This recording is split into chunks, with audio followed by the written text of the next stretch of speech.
हाय दोस्तों ये कहानी है सेंट टियागो नाम के उस गडेरिए की जिसे एक सपना आता है और वो उस सपने को अपनी पूरी ज़िंदगी जीना शुरू कर देता है। ये कहानी हमें अपने दिल की आवाज़ सुनना और अपने सपनों के प्रति हमेशा प्रयत्नशील रहने के लिए कला सिखाती है।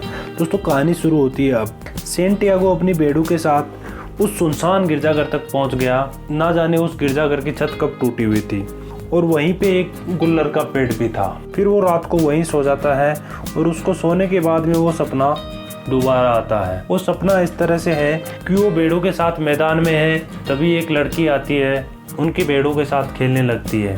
भेड़ों को अजनबी व्यक्ति से डर लगता है, पर पता नहीं वो बच्चे के साथ भेड़ें घुल मिल जाती है और खेलती है। फिर वो बच्ची उस सेंट टियागो के हाथ पकड़ती है और उसे मिस्र के पिरामिडों तक ले जाती है और वहाँ उस पिरामिडों में छुपे हुए खजाने को दिखाती है। तभी उसकी आंख खुल जाती है। और दोस्तों सपने साकार होने की संभावना ही है जो जीवन को रंगीन बनाती है। और उसके बाद में उसने आसमान की तरफ देखा और फिर उसे याद आया कि तारिफ में एक वृद्ध महिला रहती है जो सपने बांधती है।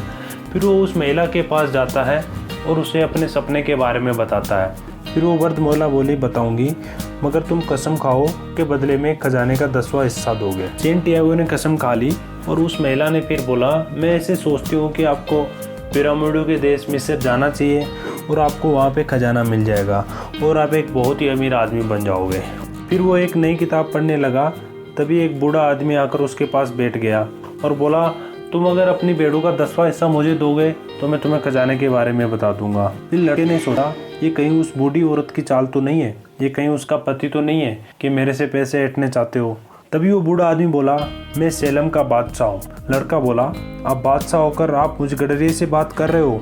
बूढ़ा आदमी बोला, इसके कई कारण हो सकते हैं। सबसे महत्वपूर्ण बात तो यह है कि तुमने अपनी नीयत को खोज ली है। लड़के को नहीं मालूम था कि नीयत क्या होती है।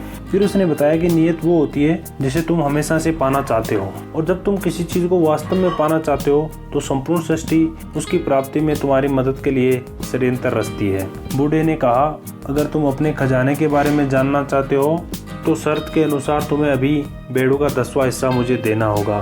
फिर लड़का बोला, मैं उस खजाने का 10वां हिस्सा दे दूंगा।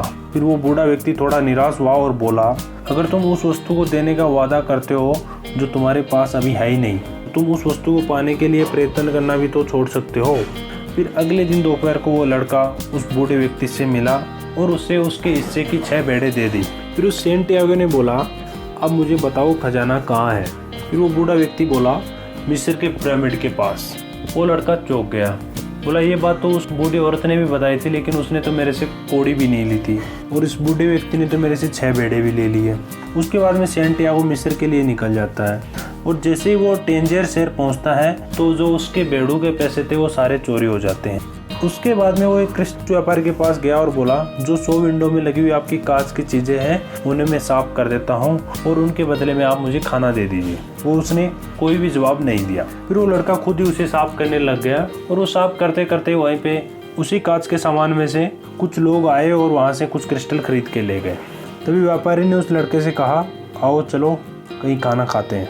खाना खाने के बाद में व्यापारी ने पूछा, क्या तुम मेरी दुकान पे काम करोगे? तो उसने जवाब दिया, हाँ। और उस लड़के ने वहाँ 1 साल तक काम किया। 1 साल तक काम करने के बाद में अब उसके पास इतने पैसे हो गए थे कि वो अपनी सारी भेड़ें वापस खरीद सकता है। लेकिन उसने अपनी भेड़ें ना खरीद के वो रेगिस्तान जाने वाले कारवां में शामिल हो गया। और जैसे ही वो रेगिस्तान वाले कारवां में शामिल हुआ तो उसकी दोस्ती एक अंग्रेज़ व्यक्ति से हो गई। जो अंग्रेज़ व्यक्ति था वो कैमगार को ढूंढने के लिए निकला था। फिर दोनों ने अपने जीवन की खूब बातें करी और आगे रेगिस्तान में सफ़र तय करते करते इनका कारवां नखलिस्तान तक पहुंचा ही था। तभी खबर आई कि कबीले में आपस में लड़ाई चल रही है। लड़ाई ख़त्म होने तक यहीं रुकना है। अगले दिन अंग्रेज़ और सेंट टियागो कैमगार को ढूंढते ढूंढते एक कुएं पे पहुंचते हैं और वहाँ एक फातिमा नाम की लड़की मिलती है और सेंट टियागो को उसे पहली ही नज़र में प्यार हो जाता है। फिर फातिमा से कैमगार का पता पूछते हैं तो फातिमा ने दक्षिण की ओर हाथ करते हुए कैमगार का ठिकाना बता दिया। अगले दिन शाम को वो कैमगार से मिलने के लिए उस अंग्रेज़ के साथ गए। कैमगार ने अंग्रेज़ से पूछा, क्या कभी शीशे को सोने में बदला है? तो वो बोला, मैं यही सीखने के लिए तो आपके पास आया हूँ। फिर कैमगार ने कहा, तुम जाओ और फिर से कोशिश करो। फिर वो अंग्रेज़ वहाँ से चला जाता है और अपने दोबारा कोशिश करने में लग जाता है। फिर वो कैमग्यार सैंटियागो की मदद करता है और वो दोनों घोड़े लेके निकल जाते हैं खजाने को ढूंढने के लिए। और चलते चलते कई दिन बीत गए थे पिरामिडों की ओर। तभी रास्ते में कुछ आदिवासियों ने उनको लूट लिया, केवल उनके घोड़े और उनकी जान बख्श दी। बाकी उनके पास जो भी पैसे थे वो सारे लूट लिए। सारा दिन घोड़े पे चलते चलते दोपहर बाद एक पुराने ईसाई मिस्र मठ पर पहुंच गए। अब यहाँ से तुम्हें अकेले ही जाना है, पिरामिडों की दूरी यहाँ से केवल 3 घंटे की है, ये कैमग्यार ने उस सैंटियागो से कहा। फिर सैंटियागो ने कहा, आपका बहुत बहुत धन्यवाद, आपने मुझे इस विश्व की भाषा सिखा दी। फिर कैमग्यार ने कहा, मैंने तो केवल उसी को जगाया है जो तुम में पहले से ही था, जिसे तुम जानते थे। कैमग्यार ने मठ के पिछले भाग में बनी रसोई में जाकर आग जलाई। तभी मठवासी थोड़ा शीशा ले आया, जिसे कैमग्यार ने लोहे की कढ़ाई में डाल दिया। कुछ देर तक उसको पकाते रहा और थोड़ी देर बाद में जैसे ही कढ़ाई ठंडी हुई तो मठवासी और वो लड़का दोनों सकते में आ गए, क्योंकि वो जो शीशा था वो अब सोना बन चुका था। फिर उस कैमग्यार ने उस सोने के 4 भागों में बांटा और बोला, ये आपके लिए, मठवासी को देते हुए कहा। दूसरा हिस्सा उस लड़के को देते हुए कहा कि ये आपका। तीसरा हिस्सा उसने अपने लिए रख लिया और चौथा हिस्सा उस मठवासी को दे दिया। बोला, ये लड़का कभी वापस आए तो इसको दे दिया। उसके बाद में फिर दोनों निकल गए अलग अलग रास्ते पे। कैमग्यार ने उसे कहा था, जहाँ तुम्हारा खजाना है वहीं तुम्हारा दिल भी होगा। वह रेत के एक टीले पे चढ़ने ही वाला था, दिल में हलचल सी हुई और उसी समय उसके आंसू वहीं पे झलक आए। फिर उस लड़के ने वहीं पे खुदाई करना शुरू कर दिया। तभी वहाँ पे कुछ आदमी आकर बोले, तुम यहाँ क्या छिपा रहे हो? तो सैंटियागो ने बोला, मैं यहाँ कुछ भी नहीं छिपा रहा हूँ।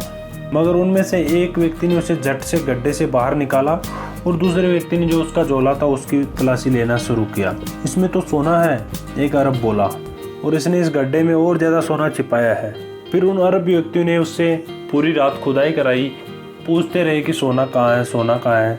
और जैसे सूर्योदय हुआ तो उन लोगों ने सैंटियागो को पीटना शुरू कर दिया। उसके बाद में उसने अपने सपने के बारे में उन्हें बताया। तभी वो सारे लोग हंसने लगे और बोले, ये तो बेवकूफ़ व्यक्ति है और इसने ये सोना भी कहीं से चुराया होगा। जाते वक्त एक अरब व्यक्ति बोला, 2 साल पहले ठीक इसी जगह मुझे भी सपना बार बार दिखाई देता था और मैं देखता था कि स्पेन जाकर एक गिरजाघर को ढूंढूं जहाँ पे एक गडरिया अपनी भेड़ों के साथ रहता है और वहाँ पे एक गुल्लर का पेड़ भी है, और मैं अगर उस गुल्लर के पेड़ की खुदाई करूँ तो मुझे वहाँ पे खजाना मिल जाएगा। लेकिन मैं तुम्हारे जितना बेवकूफ़ नहीं था कि एक सपने के लिए पूरे रेगिस्तान को पार करूँ। और ये कहते हुए वो लोग चले जाते हैं। फिर वो लड़का वहाँ से खड़ा होता है और उसका दिल अभी खुशियों से झूम उठता है, क्योंकि उसे पता होता है कि अब खजाना कहाँ पे है। फिर वो लड़का उस मठवासी के पास वापस जाता है और उससे वो सोना ले लेता है अपने हिस्से का। और उसके बाद में वो लड़का पहुंच जाता है, रेगिस्तान को पार करते हुए उस गिरजाघर में पहुंच जाता है जहाँ पे उसको वो सपना आया था। पहुंचता और वो उस गुल्लर के पेड़ की जड़ों के आसपास खोदना शुरू करता है और कुछ देर खुदाई करने के बाद में उसको एक स्वर्ण मुर्दाओं से भरी हुई एक तिजोरी मिल जाती है। जैसे ही तिजोरी उसको मिलती है तो वो सैंटियागो खुशियों के मारे झूम उठता है और वो उस वर्द महिला के पास जाता है और उसको वादे के मुताबिक 10वां हिस्सा उसे दे देता है। उसके बाद में वो फातिमा के पास जाकर उससे शादी कर लेता है और अपनी एक खुशहाल ज़िंदगी जीता है। तो दोस्तों, ये थी कहानी एक सैंटियागो की। को बताइए द अल्केमिस्ट बुक से। और अगर आप ये बुक खरीदना चाहते हो तो इसकी लिंक मैंने डिस्क्रिप्शन में दी है, आप वहाँ से जाके खरीद सकते हो। और आप हमें कमेंट करके ज़रूर बताइए कि आपको ये बुक समरी कैसे लगी। ओके दोस्तों, फिर मिलते हैं एक नए वीडियो में, तब तक के लिए जय हिंद।